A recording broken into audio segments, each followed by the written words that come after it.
How's it going, guys? Cody, guys, back again, dropping yet another video. Right, guys, as you can see from the title, today we're going to be covering what to pack for prison. Now, I've actually done this vlog. I did this vlog when I had like 500-600 subscribers, right? And obviously, I've got a shitload more now. I've got like over 8,050 and it's going up all the time. So grateful to you guys for your subscriptions and for your comments and your likes and shares and everything. So we're going to cover what to pack for prison. It's going to be aimed at those that are going to find themselves, whether it's in the future, whether it's weeks down the line, months down the line, or you've not even been arrested yet, but you're going to end up in before the court and potentially looking down the barrel of a custodial sentence. What to pack and how to prepare for prison. Not that you can't mentally prepare for prison, but by watching this video, hopefully it will prepare you for all the things you'll need when you get to prison. That's going to save you time, money and effort. Just trust me when I tell you. Before I go into that, guys, today is the 10th of August 2018. I've been out of prison, guys, today 18 months. I walked out of Forest Bank prison 18 months ago today. I've not yet gained employment, but it's not for a want of trying, trust me. But I've got no discernible skills, talents, qualifications, GCSEs, no nothing, right? I was a career criminal that was involved with serious organised crime. So I'm yet to gain employment, and the fact I'm an ex-offender, what's the point in changing my criminal behaviour if employers won't let me prove myself? But I've remained on a crimeless path. In the face of all these job rejections that I've had, I've still remained on a crimeless path. I've had offers of money to go back into criminality. I've turned them down. Sometimes I want to go back to crime, not even for the money, right? But just for the buzz, just for the adrenaline, just to feel alive again, right? I've lived such a crazy, mad, varied life, like we all have, right? But something's telling me, like, just go out, go on a mad one, go on a crazy one, get the adrenaline going, do you know what I'm saying? But unfortunately, guys, I made my mum a promise when I left prison. Now, I'm not a mummy's boy, but on my last stretch in prison, it affected my mum massively, psychologically, emotionally, and not to mention financially. And I made her a promise, and my word is golden. So I've stayed on a crimeless path in the face of all these job rejections, with fewer police on the streets and people offering me money to go back to crime. I've said no. Make of that what you will. Anyway, what to pack for prison, guys. So this is aimed at people that are going to find themselves looking down the barrel of a custodial sentence for the first time. Now, what to pack? What do you pack for prison? Right? There's not even enough information out there really reference what to pack. Right? How do you prepare? What do you pack? Are you allowed this? Are you allowed that? Certain prisons. I need to make a disclaimer, guys. Every prison's different, right? Prisons are run differently. You've got private prisons. You've got Her Majesty's Prison Service that runs Prison HMP. You've got, like I say, you've got G4S. You've got Sodexo. These are private companies. You've got different categories of prisons: Cat A, Cat B, Cat C, Cat D. So a Cat A is more stringent than a Cat B. A Cat C is light. So Cat D is more open prison. So you get more, you're allowed more and stuff like that. So this is the thing. But you'll end up like in a local prison. Strangeways is a local prison, classed as a Cat A, but it actually only houses 40 Cat A prisoners. It's a multi-category prison, but it's a local prison serving courts in Manchester. And you get a lot of Scousers in there because obviously Old Course and Walton lock out a lot. So anyway, guys, right. So what do you pack, right? So obviously, right. Clothes. You need clothes. Now, since 2013, it's been known that on entry level, when you first go to prison for the first 2 weeks, it's called entry level. You're supposed to wear prison clothes. Now, that's not the same in every prison. Some prisons will let you wear your own clothes. Some will say, no, you've got to wear prison clothes for the first 2 weeks. Just depends the prison and the screw on the day, I guess. If it's a job's worth, he might make you wear prison clothes. Otherwise, they might say, yeah, just take your own clothes. So say you pack 15 t-shirts, 15 pairs of pants, 15 socks, 15 boxers, right? You might only be allowed 10 of those items, so you'll have to choose out of the 15. You might have to leave 5 in the back, so your favourite stuff will go with you. The other 5 will go into the back, and you'll get them when you're released from prison. No football shirts are allowed. No camouflaged items or anything like that, because they think you're going to, if you break out of the prison, you're going to hide in a bush and you're going to vanish and crazy stuff. So what else to take? Flip-flops, big thing. Flip-flops. Never go to prison without flip-flops, right? Sounds silly, you're like, flip-flops? Why would I need flip-flops? You need flip-flops, right? Because to go from your cell to the showers, right, you wear your flip-flops, right? When you get into the showers, you wear your flip-flops, right? I can't stress this enough. There are a lot of infectious diseases within prison, from hepatitis and scabies, right? You can actually get scabies in prison because if you've seen prison showers, well, you haven't because you've never been to prison, for those that have never been to prison. So you, like infectious diseases and stuff. So obviously verrucas, verrucas not infectious. Well, it is because you can catch them.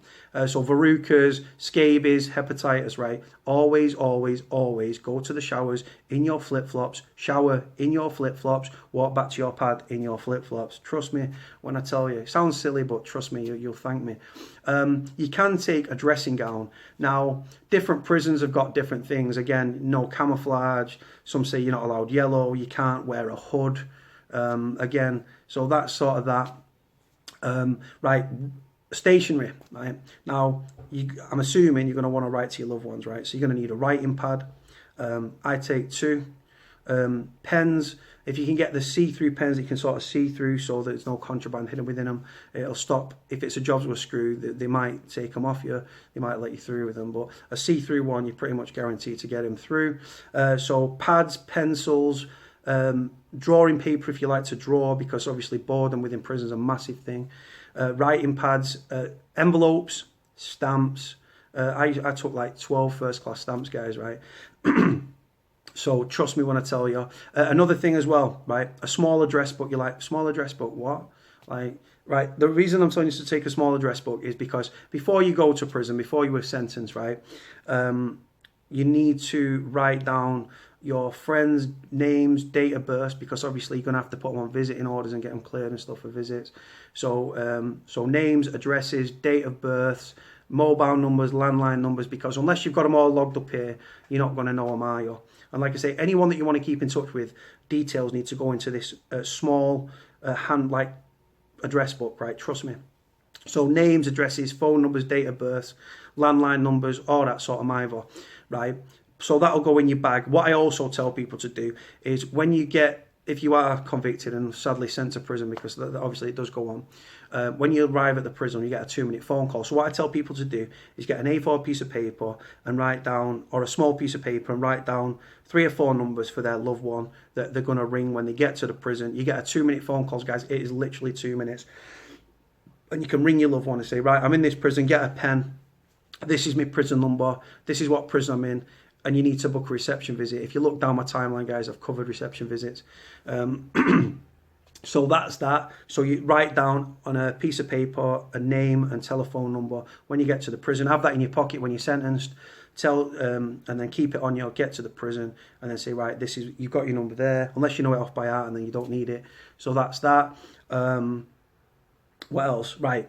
Shower gels and stuff like that. Now, some people like shower gels, like, don't you get it there? Like, you can get a prison bar of soap and some shitty, horrible little sachet of shower gel or shampoo, right? But take your own. You'll save money.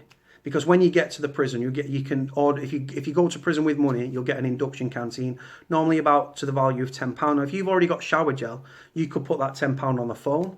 You could buy coffee with it. You could buy sugar with it. Because there's stamps on there. It's the initial things you need when you land at the prison, like necessities, like I say, pens, pencils, drawing pad. But you've already got them, so you're saving money in that regard. So you can spend that money on the prison phone, so that when the numbers are cleared, you can ring your family and spend the money doing that. So that's that. What else? So yeah, shower gels, things like that, guys. The screws should let them in, but like I say, if it's a job's worth, they might knock you back. Right, you see these little things, right? Check this out. Right, deodorant in prison, right? You think, oh, just take me Lynx or take me antiperspirant. It's a flammable, the flammable, aren't they? So they're banned within prison. So what you have to do, you go out to, I don't know, B&M's, Home Bargains, Asda. I get mine from Home Bargains, right, guys? Home Bargains or B&M's, yeah. Look, little Dove, right? It's a roll-on deodorant, guys. Yeah, I'll show you now. Right, and I've got loads. I still buy these to this day, right? Again, it's just a roll. Then obviously you can see the liquid and stuff like that. So bam, bam, bam, bam, bam, bam. So buy a load of them. Smells really nice, that. So yeah, so like I said, Sure ones, I got these when I was in Forest Bank. I still buy these to this day.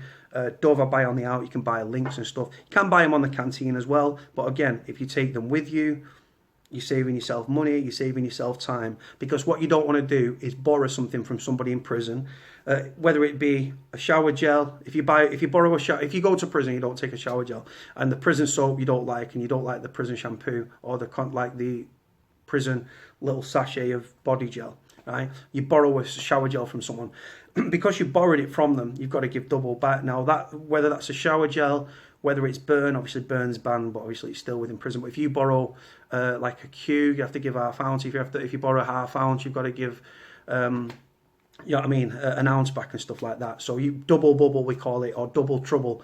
Do not borrow things in prison, because you'll, especially if you can't pay it back, because you'll end up getting fucking levered if you don't pay up. So that's that. So yeah, you got little, so shower gels, deodorants and stuff. These are your deodorants, guys, like I've alluded to there. Like I said, there are your shower gels.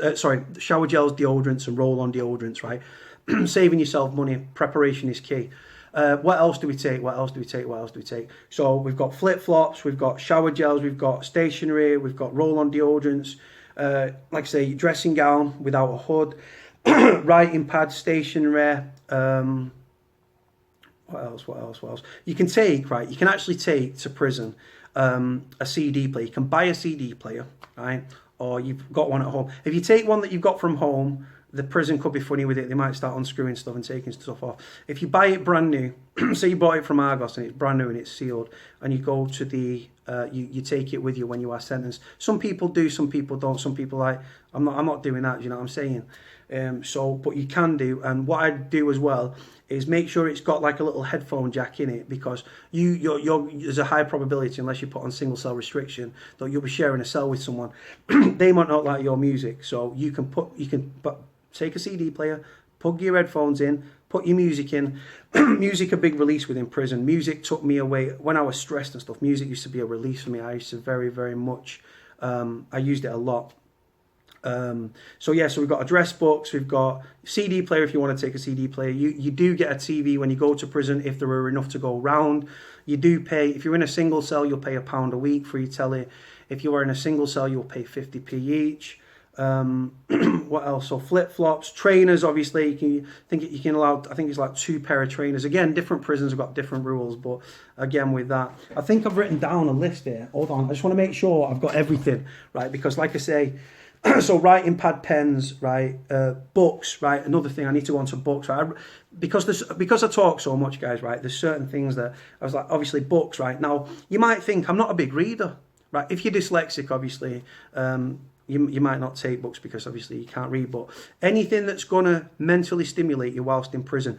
Boredom is a dangerous thing within prison, trust me when I tell you. Now, books are big business. Now, the thing is, right, again, because of all this spice paper that's going on within prisons and stuff, they might say, with your writing pads, they might say, I'm sorry, you can't take that in. With books, they might say, oh, sorry, you can't take that in because of spice paper and stuff. But some prison officers will let you through, some won't. It's just, again, different prisoners' officers have got different mentalities, depending on what type of prison you're in. So books, right, you're going to think, books, I'm not a big reader. I like true crime. I'm not a big reader, guys. I can't stand reading. I've got the attention span of a fucking goldfish. But I took true crime books with me. On my first retch, I didn't. I got them from the prison library. But then when I went back, I took true crime books because just looking at the pictures and reading the stories and stuff, it's like kept me mentally stimulated, because daytime TV, you can only watch so much fucking Jeremy Kyle before you start thinking, oh my God, you know what I'm saying? So books, small address book, got CD player if you want to take them, foam earplugs, right? Now understand me, right? Foam earplugs. Now, prison's a noisy place. People kicking the fuck out the door, people fucking shouting out the windows, having conversations from the 4s down to the 3s or the 4s to the 2s, all talking and stuff like fucking old women, right? If you are a light sleeper, I would highly, highly recommend buying 1, 2, 3, 4, how many pairs you want to wear, like to take with you, so you can use, obviously, if some are better than others or whatever, take them with you, earplugs, plug them into your ear on a night, and you might get a sound better sleep than you will if it's someone knocking the fuck out of the door, bashing the door or anything like that. So yeah, what else? Right, so people are going to be like, what with this one, right? Photographs. You're like, photographs, like, right, I can't stress enough, when you've gone to prison for the first time, right, I don't care how big and how bad you think you are, right, it's a reality shock. It's a shock to the system. Now, going to prison, right? If you've never been, you've got the prison rules, you've got the prisoners' rules, right? Two different worlds. It's a parallel world to what you know, right? You go to prison, dark times start to come in, right?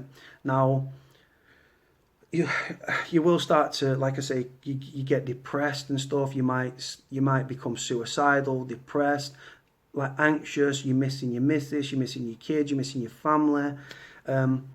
Photographs, print them off in advance of you going to be sentenced. Like I say, if you walk home that day and you go home with your bag, fantastic for you. But if not and you're sentenced, prison pictures when in prison are important. You go to prison, you sat there spiraling into depression. You're looking at these photographs of the good times. It gives you a focus, gives you a light at the end of the tunnel, something to look forward to, snaps you out of a dark mood. You know what I'm saying? Oh, and obviously money, you're going to need money as well. When you land at the prison, your money will be put into like a prison bank account, like your private cash, and then it gets filtered down to your spends every week. Depending on what your IEP status is, incentives and privileges, you've got basic, entry, standard and enhanced. I'll go into that in another video, guys. But yeah, so that's pretty much it, guys. These are the necessities. Like I say, I've not gone into every nooks and cranny. There'll be people that will comment and say, oh, yeah, I've done this and I've taken this, guys. But like I say, these are the things to get you through the first initial parts of being in prison. So trainers, flip-flops, you've got your roll-on deodorants. Like I say, they're about £1 each from like Home Bargains. Dressing gown, no football shirts. You've got clothes, obviously, like I say, you might be allowed 10 of each, so take 15 or whatever. Writing pads, pens, pencils, stamps, envelopes. What else have we got here? Flip-flops, which I've covered. Foam earplugs, CD player, dressing gown, book, smaller dress book, very important. Already filled in with your friends' names, numbers, etc. Pens, writing pads, photos of friends and family, clothes, flip-flops, the lot. I think I've gone over it, guys. Going to leave it here. As always, guys, if I've missed anything, I apologise. I have talked for 17 minutes. But you get the gist. Like, comment, subscribe. Cody out.